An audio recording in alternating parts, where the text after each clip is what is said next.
Welcome to Kenton's videos. Enjoy the video. You begin by removing residue and supports. This matters for adhesion. Once cleaned, sand visible layer lines with 200-400 grit and knock down sharp edges so paint sits evenly. Make sure to fill gaps with epoxy or filler, then sand smooth again.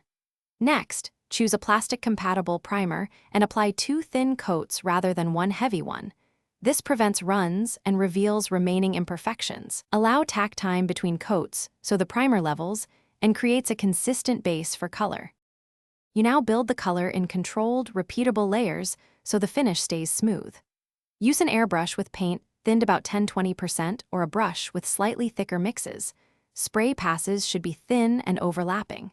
Make sure to let each layer dry before the next to avoid softening previous paint. Once base color is stable, you mask sharp transitions and add highlights with a lighter tone or panel lines using a thin wash. These steps sell volume and realism on armor. You finish by protecting the paint with a clear coat suited to the look you want, gloss for bright, decal-friendly surfaces, satin or matte for realistic armor. Apply 2 to 3 thin clear coats, allowing 15-30 minutes flash time between them, and let the piece cure for 24-48 hours. If you see runs or orange peel, do not panic.